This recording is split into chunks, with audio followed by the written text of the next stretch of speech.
बे समाव जोंजों लोगोसे दङ UBPOनि आफादगिरि मानगोनां मिहिनीश्वर बसुमतारी बिथाङा दङ। सार नोंथांखौ जोंनि बड'लेण्ड खौराङाव बरायग्रोनानै लाबाय। सार नोंथांनिफ्राय जों मोनथिनो नागिरगोन जे बिटिआर सुक्तिया जानानै थांबाय नाथाय बे माब्ला एफेक्टिभ जागोन बा बेनि बिलआ माब्लासिम पास जानायनि आसा दं? गिबि बड'लेण्ड खौरां रादाबनिसिम गाहाम हामलायनाय जासिग्रोबाय जे नोंथांनि सोंनायनि फिननायावहाय आं बेखौ बुंगोन जे जोंनि जि मोनसे थांनाय 2020 मायथाइ 23 जानुवारियाव बिटिआर एकर्ड जालांबाय। बे एकर्ड जानायनि उननिफ्राय रायजोफोरनि जि मोनसे मिजिं जे थाबैनो जाफुंनायखौथ' जों लुबैयो, खिन्थु सिस्टेम मोनसे थाबाय सरकारहा, पार्लियामेन्ट जिरायनांगोन, पार्लियामेन्टआ जिरायगासिनो दङ। लाबोयै लाबा सरकारनिथ' खोथाबो थाहैबाय, जोंथ' लुबैयो लाबोनायखौ। दा जेब्लासिम पार्लियामेन्टआव लाबोनानै बेखौ पास खालामनाय जानाय नङा, बेखौ मावफुंनाया एसे सम लागोन। आरो जेब्ला लाबोगोन होनबाथ' जाबायानो बियो बिटिआर। दा आं सानो नैबे माबानि उनावहाय आसाम एसेम्ब्लियावबोथ' बेनि स्टेट गभर्नमेन्टनिफ्रायबो माबा थानांगोन, एनअसि थांनांगोन आरो बे थांखागोनबो, खिन्थु पार्लियामेन्टआव बे जिनिसा पास जाहैनांगौ आरोखि लक सभायाव रायजो सभायाव, अब्लानो बेयो इमप्लिमेन्ट जाहैसिगोन। बेनि उनावहाय जों नोंथांनिफ्राय मिथिनो नागिरदों बिटिआरनि बायजोआव जिथु काउन्सिल जागोन होनना बुंदों, गासै बिटिसिनि बाहेरायाव गं 24 जिल्लाफोर दङ। बे गं 24 जिल्लाफोरनि बर'नि सुबुं सानखोआ जाहैबाय 10 लाखनिबो गोबांसिन। दा बे 10 लाखनि गोबांसिन बर'फोरनि थाखायनो जोङो खौसेथि बर' सुबुं आफादा थांनाय 2014 मायथाइनिफ्राय आफादखौ जोनोम होनायनि उननिफ्रायनो जोंनि दाबिखौ लानानै जों सरकारजों रायलायबोबाय थादों। आरो बे हिसाबैनो जोङो 2016 मायथाइनि 1 जानुवारियाव बै समनि आसामनि गिबि मन्थ्रि मानगोनां तरुन गगैआ फोसावदोंमोन जे बर'फोरनो बिटिसि बाहेरायाव थानाय बर'फोरनो बर' कसारि अट'नमास काउन्सिल दानानै होनाय जागोन। बेनि उननिफ्राय जोङो बेखौ नुबोबाय, आसामाव गभर्नमेन्टआ सोलायबाय, बिजेपि लेड गभर्नमेन्ट फैबाय। दा बिजेपिआ जोंनो खोथा होनाय बायदियै बुंबाय थादोंमोनबाबो माखासे एंगारनो हायै जाहोनाव बिसोर एसे गोबाव जाबाय, जाय जाहोनाव 2016निफ्राय दिनैसिम 2020 सफैबाय, बोसोरब्रै थांबाय आरोखि। बेनि गेजेराव बिटिआर सुक्तिजों लोगोसे जोंनि बर' कसारि अट'नमास काउन्सिल दाबियाबो सोसनफानाय जाहैबाय। बिटिसिनि बाहेरायाव थानाय बर'फोरनि थाखायबो मोनसे काउन्सिल दानानै होनाय जागोन, बे रोखा जाबाय। दा खोथाया जाहैबाय जोङो गासै बे 10 लाखनिबो गोबांसिन बर'फोरनि थाखाय मोनसेल' काउन्सिलनि बाथ्रा फैदों बेवहाय, बर' कसारि अट'नमास काउन्सिल। बेनो जोंनि दाबिया, गोबां काउन्सिल बेवहाय जोनोम जानायनि खोथा गैया। जे नोंथां बाय 10 लाख बर'फोर दङ, अब्ला 10 लाख बर'फोरनि काउन्सिला साफिसियेन्ट? 10 लाख बर'फोरनि थाखाय मोनसे काउन्सिला जुदि जोङो जोंनि जि स्ट्राक्चारफोर जा माने गभर्नमेन्टनिफ्राय जोंनो दाबिनायबो जोङो लुबैनाय बायदि जुदि बानायना होयो माबाखौ काउन्सिलखौ, बे जोंनि थाखाय मोजां मावनायनि थाखाय सेटेलाइट कनसेप्टनिखाबो नालाय, बे हिसाबै बेवहाय जेबो उसुबिदा गैया, जों मोजाङै मावफुंलायनो हागोन आरोखि। आच्छा, बेवहाय जे नोंथां बाहाय मोनसे काउन्सिल थागोन होनना बुङो, काउन्सिल थायोब्ला EMGMआथ' फैगोन निस्सय, अब्ला बे EMGMनि थाखाय इलेक्सन जागोन ना माने सिलेक्सन जागोन? जोङो ओरैनो काउन्सिलनि माखासे खामानिखौ जोङो आगोलनि एक्सपिरियेन्सनिफ्राय बुंनो हायो। बिटिसिआ जेला जादोंमोन बा बिएससिआ जेला जादोंमोन, बहायबो इन्ट्रिम काउन्सिल फैदों। दा जोंबो लुबैयो मा इन्ट्रिम काउन्सिलनि बाथ्रा फैनाया दं, रोखा बियो। दा गभर्नमेन्टआ मा खालामनो सानदों जों मिथिया, गभर्नमेन्टआ डाइरेक्ट इलेक्सनावबो लांनो हागौ। डाइरेक्ट इलेक्सनाव लाङोबा थोंजोङै जुदि बिसायख'थियाव लाङो, जों बिसायख'थि गेलेनायनि उनावसो माने EMGMआथ' फैखागोन, समस्ति दानाय जागोन, समस्ति दागोन, ओमफ्राय इलेक्सन गेलेनांगोन, पार्टिनि खोथा फैनो हागौ, बेफोरनि बाथ्राबो फैगोन। गासैखौबो बेखौ दाजाब दानख' खालामनानै उनावहाय मोनसे कंक्रिट डिसिसनाव फैनांगोन। आरो जों इलेक्सनखौ गेलेहैखानांगोन मोनसे समाव, खिन्थु इलेक्सन गेलेनो आगोल जोंनि माखासे काउन्सिलनि मावनो गोनां खामानिफोर थायो, जेरै समस्ति दानाय बाथ्राफोर दङ एरियाखौ लानानै। दा बेफोरनि थाखाय सम नांगौ जायोखाय जों इन्ट्रिम काउन्सिल दाबि खालामनोनि जि मोनसे साननाय बे दङ, गभर्नमेन्टआ दाना होयोना होआ इन्ट्रिम काउन्सिलखौ, बे सम जोङो बेनि थाखाय रायलायगासिनो दं। अब्ला जुदि EM बा GMआ जुदि इलेक्सन जायोब्ला, अब्ला निश्चय नोंथांमोना पार्टिनि गोनांथि जागोन, अब्ला पार्टिनि खोथा नोंथांमोना सावरायबाय नामा जे आफादाव? ओरैनो खौसेथि बर' सुबुं आफादनिफ्राय, खौसेथि बर' सुबुं आफादाथ' मोनसे नन पलिटिकेल अर्गानाइजेसन, बेयो बिटिसिनि बाहेरानि बर'फोरनि थाखाय आवाज होबोबाय थानाय मोनसे आफाद। जोंनि गोग्लैसोनाय रांखान्थि, राव, थुनलाइ, हारिमु बे बिथिङाव जोंहा दावगानांगौ आरो जोंनि सेक्रेटारि जानानै थानाय बर'फोरखौहाय जों खौसे खालामनानै जयै हाबा मावनांगौ, बे थांखिजोंहाय जोङो खामानि मावबोबाय थादों। दा खोथाया जाहैबाय जोङो पार्टि दाथारनानै इलेक्सन गेलेनाय गेलेया बे एसे सम लाबावगोन। आरो मोनसे जाहैबाय इलेक्सन गेलेनायावहाय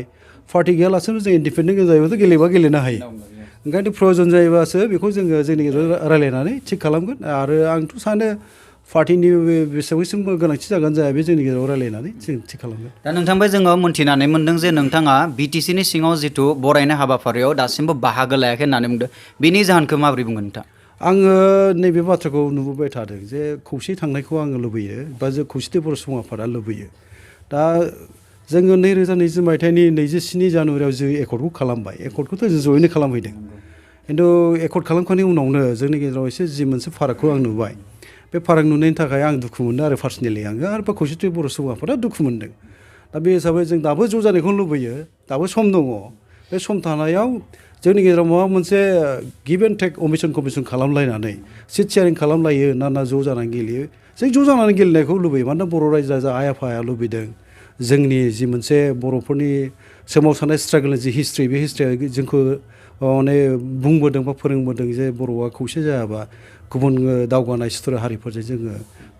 जुजिनानै थांना थानांगौ गोब्राब बे हिसाबैनो जोंनि लुबैनाया बे जे बर'फ्रा जिहेतु बड'फा उपेन्द्र ब्रह्मनि जि मोनसे माबाजों जोङो संग्रामखौ खालामबोजेनदों सोमावसारनायखौ आलादा हादोर रायजो नागिरनाया जोंनो जुरिबोदोंमोन दा जोङो आल्टिमेट जोंनि गलाव जों दाबो सौहैयाखै दा बे लामा ससेयावनो जोङो दा गावजों गाव जुदि गोरोबलायै जायोबा आरो गावजों गाव खौसे गैयै जानानै जुदि जों खामानि मावोबा थांखियाव सौहैनाया जोंनि थाखाय गोबाव लाबावनो हागौ बे जोंखौ दुखु मोनहोयो आरो ओंखायनो आंनि बाहागो लाहैनि जाहोना बे जे लुबैदोंबाबो आंखौ लिंहरदोंबाबो सिगनेटरि गासिखौबो ज' लुबैदोंबाबो आङो आरो फारसेथिं बिटिसि बायह्रानिसो आङो रिप्रेजेन्ट खालामखादों नालाय बे हिसाबै एसेबां आंनि गोनांथिबो जानाय नङा नंनानै आं बाहागो लायाखै आरोखि आरो ज' जानायखौ जिहेतुकि जोङो लुबैबाय थादों खावलायहरदोंबो दाबो खावलायो जोङो ज' जानांगौ बर'आ नङाबा गुबुन सुथुरा बोरैबा गेजेर गेजेर ओंखारलांनांगौबा बे जोंनि थाखाय आनफर्सुनेट बाथ्रा जागोन आरो बे जोंनि बर' हारिनि इयुननि थाखाय मोजां जानाय नङा आरोखि आच्छा जोङो मोन्थिनानै मोनदों जे बिटिआर सुक्तियाव माने इनक्लुसन एन्ड एक्सक्लुसन बे मोननै खोथाया दङ अब्ला जे नन बिटिडिआव थानाय जिथु बर' जेरै नोंथांमोननि जिथु जायगायाबो बिटिसिआव हाबाखै अब्ला बेनि इनक्लुजननि थाखाय नोंथाङा माबाफोर खामानि मावनो सानदों नामा बा जों बुंनाय खोनादों जे बिटिसिआव थानायफोरा सोरबाबा बुंखुमादों जे नोंथांमोननियाबो जे बिटिसि बा बिटिआरआव हाबगोन अब्ला हाबोब्ला नोंथांमोना इउबिपिअनि गोनांथिया मा बेबायदि खायसेफोरा सोंथि सोंनो नागिरो नोंथाङा बेनि बेलायाव मा बुंगोन ओरैनो बे दफायाथ' फैदों जोंनि दाख्लैनि थांनाय जि मोनसे बिटिआर माने बर्ड अफ पिस गोरोबथा बावहाय जि एक्सक्लुसन आरो इनक्लुसननि दफा फैफादों माने बर' गैयै जि मोनसे गामिफोर दङ रेभिनिउ भिलेजफोर बिटिसिआव दा हाबखानानै दङ बेखौ दानख'नाय बाथ्रा बुंदों ओमफ्राय मोनसे जाहैबाय जोंना सनितपुर बिश्वनाथ डिस्ट्रिक्टफोर दङ पसिबिलिटि गोनां डिस्ट्रिक्ट हिसाबै आरोखि इनक्लुसन जानायनि आरोखि दा बे माबाखौ जों नायबाय फरेस्ट एरियाबाबो गभमेन्ट नायबाय एग्रि जादों जे माने बर' गामिफोरखौ सोसनगोन दानख'नाय जायोबा सोसननायबो जागोन सोसननाय जायोबा दानख'नायबो जागोन आरो मोनसे खोथाया जाहैबाय जों मोनसे प्रिन्सिपालाव एग्रि जालायनो हायोबा मोजां बा बर'फ्रा बावहाय एक्सेप्ट खालामलायनो हायोबा मोजां आं सानो आरोखि जेनेबा जों सानदों जे बर' गैयै गामिफोरखौ लानायावथ' जेंनायाथ' फैखादों जायनि जाहोनाव दिनै दावराव दावसि जादों उनाव बर'नि जोनोम जादों दा बर' गैयै गामिखौ दानख'नानै बर' गोनां गामिखौ जुदि दाजाबनानै जोंनि पार्सेन्टेजफोरखौ बारायनानै हायोबा बे उननि थाखाय माबा मोनसे जोंनि उननि खामानि मावनायाव माबा मोनसे मोजां फिथाइ लाबोगोन बा जोङो आगान सुरनो हागोन बेखौ जों नुहुरो आरोखि ओमफ्राय कन्टिगिउटिनिबो खोथाबो दङ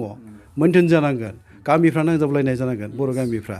दा नांजाबलायनाय जायाबा जोंनि साहा सानजा जि बारायनो नागिरदों सनितपुर जिल्लानि बाथ्रा बिश्वनाथ जिल्लानि बाथ्रा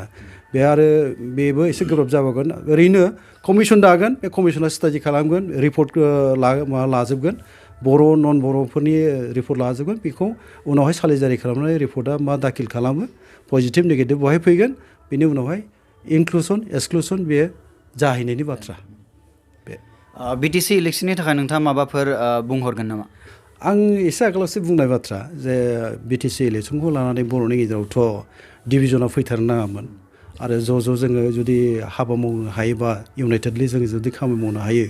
आं सानो बर'आ दा जि बिटिआर सुक्ति खालामना लाबोदों बेखौ मोजाङै इमप्लिमेन्ट खालामनो हायोबा बिदिनो अनेक जोङो गोजौ माबासिम जोङो लांनो हागोन आवगायनो हागोन बर'फोरनि माखासे वान्सफोर जि आंखालफोर दङ बे आंखालखौ जोङो थारैनो सुफुंनो हानायनिबो लामा दङ आं माइसेल्फ आंथ' गोजोननाय दङ आंहा आरो आङो भारतनि प्रधान मन्त्रि नरेन्द्र मदि आरो भारतनिनो